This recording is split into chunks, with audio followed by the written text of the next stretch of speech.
Olá, nos encontramos mais uma vez e hoje vamos avaliar as características dos estudos de coorte. Os estudos observacionais analíticos de coorte se caracterizam pelo acompanhamento de um grupo de indivíduos ao longo do tempo. O termo coorte provém das cortes de guerreiros romanos, que marchavam de um ponto geográfico para outro à procura de um objetivo, neste caso, uma guerra. O paralelismo com as cortes romanas foi bem sucedido, pois neste caso acompanhamos por um período determinado um grupo de indivíduos para avaliar desfechos clínicos de interesse. Então, basicamente, na coorte temos dois ou mais grupos de indivíduos expostos e não expostos a um ou vários fatores de riscos de interesse. Como os indivíduos são acompanhados ao longo do tempo e todas as características clínicas de interesse são pesquisadas, o estudo de coorte acaba sendo a melhor forma de avaliar a história natural de uma doença. Este acompanhamento e avaliação da história natural da doença é a melhor forma de apresentar os resultados, já que permite o cálculo do risco relativo de adoecer e permite também avaliar a incidência, ou seja, a quantidade de casos novos da doença pesquisada em um período determinado do tempo. Como todos os estudos epidemiológicos avaliados até o momento nos diferentes módulos, o estudo de coorte também tem as suas particularidades. É de fundamental importância, quando planejado um estudo de coorte, a seleção dos pacientes. Os grupos comparados devem ser idênticos em todos os aspectos, exceto na exposição de interesse para o pesquisador. Uma falha neste ponto pode inviabilizar os resultados do estudo. A diferença dos estudos de caso-controle é que nos estudos de coorte, a exposição precede sempre a doença. Lembram que nos estudos de caso-controle, partimos de pacientes com e sem a doença para pesquisar fatores associados com a doença? Nos estudos de coorte, a avaliação é sempre da saúde para a doença. Por isso, é chamado por alguns autores como estudo prospectivo, apresentando uma direção temporal linear.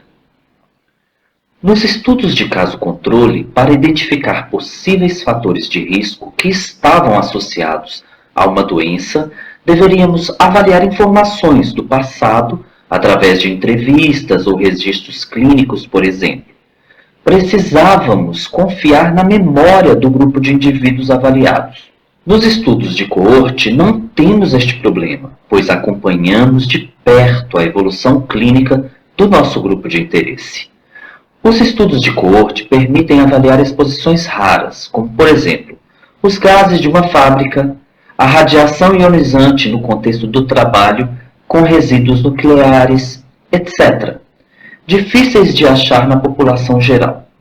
Como o pesquisador unicamente acompanha a exposição dos indivíduos e não faz indicação de exposição, está a salvo de problemas de ordem ética.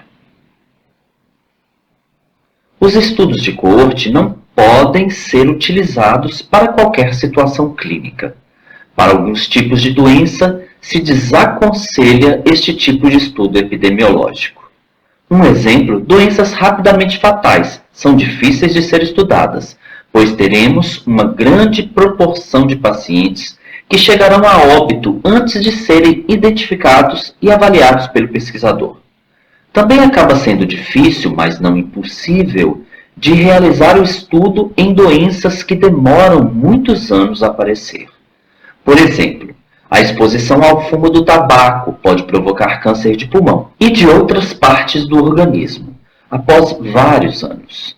Acompanhar uma coorte de indivíduos que fumam e não fumam por 20 anos para avaliar a incidência de câncer pode ser altamente custoso.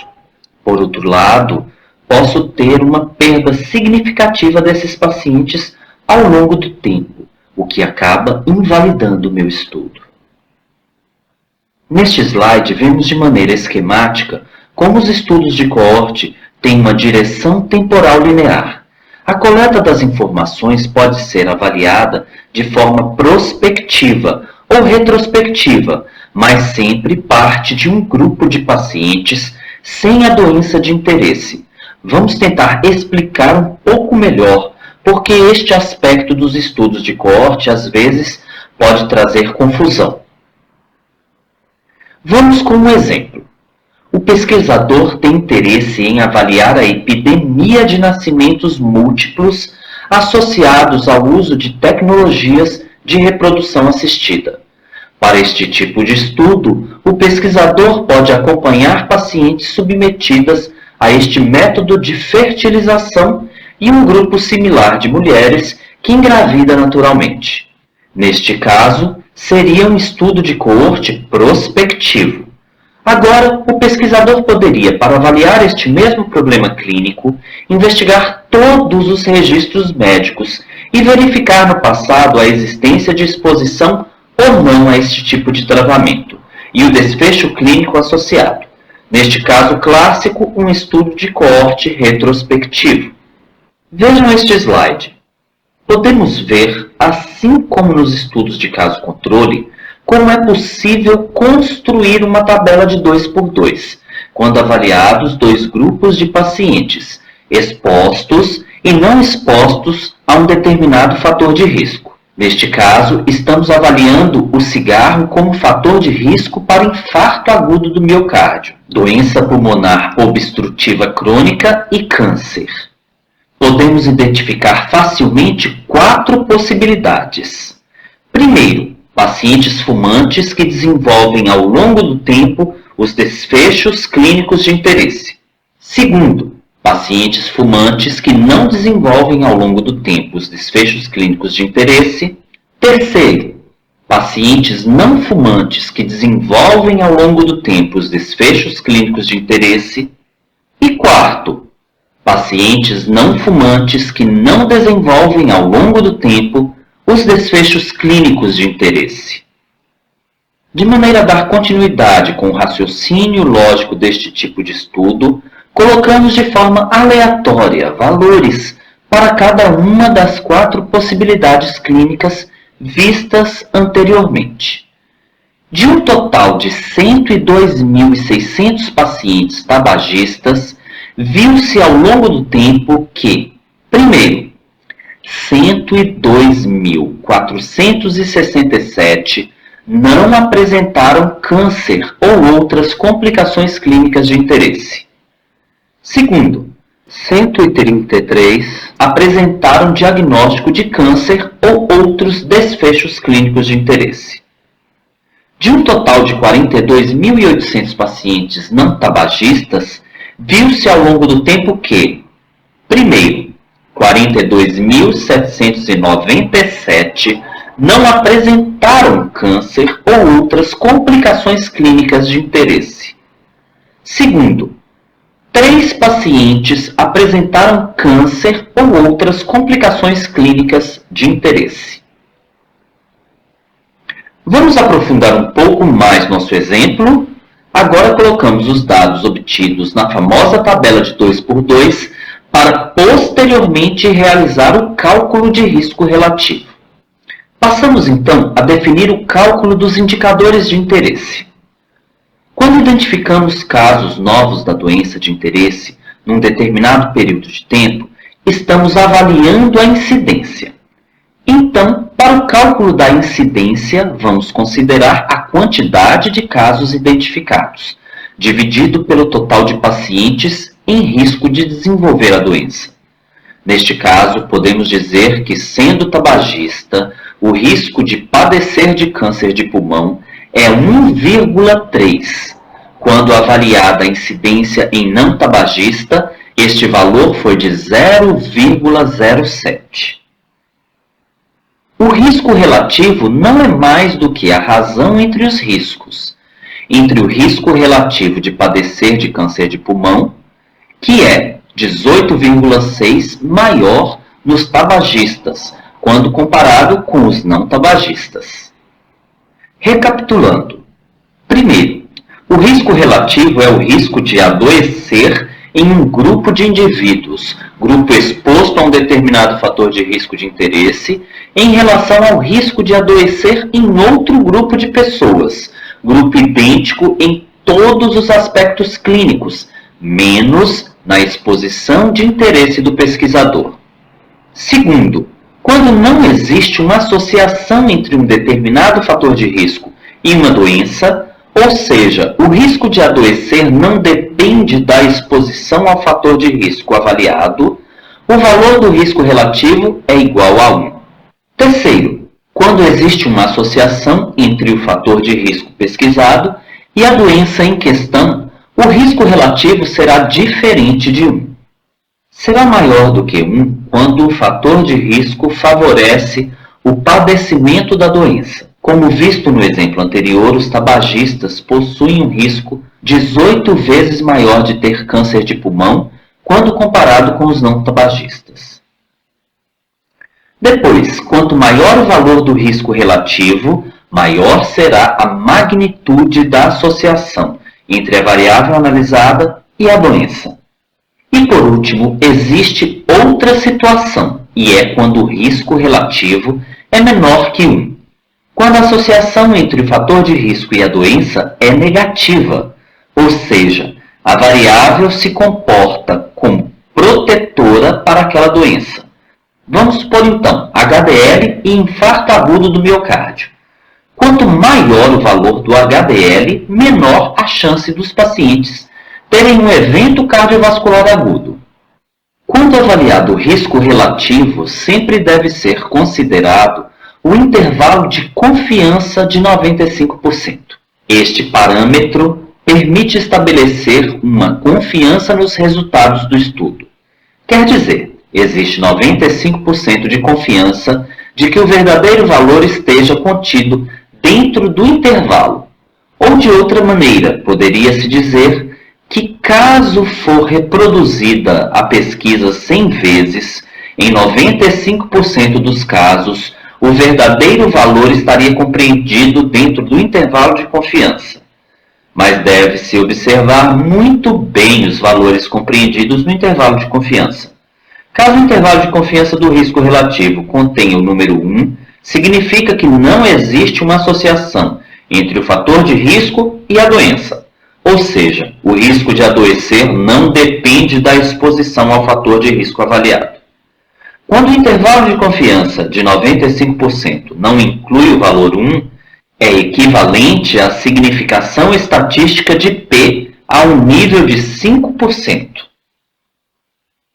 Como sempre em epidemiologia, é de extrema importância planejar muito bem a pesquisa, definir e detalhar tudo o que for possível e necessário para evitar erros que possam inviabilizar os resultados. Neste aspecto, é primordial definir qual a exposição ou o fator de risco que será avaliado na população-alvo da pesquisa. Definir quem é a população que está em risco de desenvolver a doença de interesse e confirmar que somente tenham sido inclusos na pesquisa pacientes em risco. Existem patologias com fases subclínicas ou silentes que devem ser identificadas, já que não deveriam formar parte da população a ser acompanhada. Quantificar essa exposição de forma detalhada. Por exemplo, exposição a tabagismo e câncer de pulmão. Estabelecer níveis de exposição. Consumo de 0 a 20 cigarros. Consumo de 21 a 41 cigarros por dia, de acordo com variáveis biológicas ou de relevância de pesquisas preliminares. As definições devem ser sempre claras, evitando ambiguidades e dúvidas que possam levar a erro. Continuando com as prioridades a serem definidas na hora de avaliar ou selecionar um estudo de coorte, como método de pesquisa, devemos considerar: primeiro, identificar que é um controle adequado. Assim como nos estudos de caso-controle era de extrema importância selecionar um controle adequado para cada caso, neste tipo de estudo também é de extrema importância identificar um controle adequado. Este, como dito anteriormente, deve ser idêntico em todos os aspectos, menos na exposição. Sempre deve-se antecipar e planejar os objetivos do estudo, separando em objetivos primários e secundários, quando for o caso. Terceiro, os pesquisadores frequentemente, uma vez terminado o acompanhamento dos pacientes por um período determinado de tempo e realizada a avaliação estatística de risco relativo, costumam informar apenas aqueles fatores significativamente associados com a doença. É adequado informar todos para garantir uma construção do conhecimento pelos leitores. A construção de um protocolo de pesquisa deve ser detalhada ao máximo, facilitando o entendimento por parte dos leitores e reprodutibilidade por outros pesquisadores. Os objetivos devem ser sempre claramente definidos, altamente específicos e mensuráveis. Ou seja, toda aquela variável investigada pelo pesquisador deve ter a possibilidade de ser medida com eficácia e confiabilidade. As fontes de dados também devem ser definidas. Os dados serão obtidos de entrevistas estruturadas, de certificados de óbito, de exames laboratoriais? Adicionalmente, as duas populações, expostos e não expostos ao fator de risco de interesse, devem ser acompanhadas e avaliadas da mesma maneira, garantindo a comparatibilidade dos dados obtidos. Assim como nos estudos de caso-controle tinham certos riscos de viés, os estudos de coorte também têm. Vejamos então. Primeiro, viés de seleção. Os grupos de pacientes acompanhados, expostos e não expostos, são iguais em todos os aspectos. Geralmente, este dado está representado em todos os estudos na tabela 1. Esta tabela não é nada mais do que a comparação estatística de variáveis como idade, nível educacional, nível socioeconômico, etc., entre as populações acompanhadas. Caso existam diferenças estatisticamente significativas entre as características gerais das duas populações, então estamos frente a grupos diferentes e não idênticos. Segundo, viés de informação. As informações foram mensuradas e coletadas da mesma maneira dos dois grupos. Por exemplo, quero avaliar o risco de desenvolver câncer de pulmão quando tabagista. As informações dos não expostos são coletadas de registros médico-hospitalares e dos expostos de entrevistas anuais. Neste caso, não se garante que as informações sejam iguais nos dois grupos. Terceiro, os entrevistadores devem desconhecer o objetivo ou hipótese da pesquisa, para evitar a procura de informações adicionais ou avaliações subjetivas. Devem desconhecer também qual o grupo de pacientes expostos e qual os não expostos. Devem ser treinados unicamente para registrar informações de interesse. Quando realizado um estudo de coorte, os pacientes são acompanhados por um período determinado de tempo, estabelecido pelo pesquisador e que estará de acordo com a doença e o objetivo final da pesquisa. Neste processo de acompanhamento podem ser perdidos pacientes, porque mudaram para outro local ou região, porque não desejam participar mais da pesquisa ou outros inúmeros motivos. Inclusive, durante o acompanhamento, pacientes classificados inicialmente como não expostos podem acabar sendo classificados posteriormente como expostos. Por exemplo, mudou-se de área geográfica sem exposição à radiação para outra com exposição ao fator de risco de interesse. As perdas devem ser quantificadas nos dois grupos, avaliando se o efeito foi similar nos dois grupos. Estas perdas devem ser sempre identificadas porque podem invalidar os resultados da pesquisa, porque alteram o poder de análise, o tamanho da amostra, precisão e validade interna. Não existe um acordo sobre o limite de perda, mas geralmente acredita-se que até 20% de perda poderia ser aceitável para não invalidar os resultados da pesquisa. Os confundidores, como vimos no módulo anterior, são fatores que alteram a associação entre exposição e doença. De antemão, devem ser sempre considerados os potenciais confundidores da pesquisa para estabelecer estratégias, geralmente técnicas, analíticas, que permitam neutralizar esse efeito provocado pelo confundidor e enxergar especificamente a associação entre fator de risco e a doença. Desta maneira, finalizamos mais uma videoaula do curso introdutório à epidemiologia.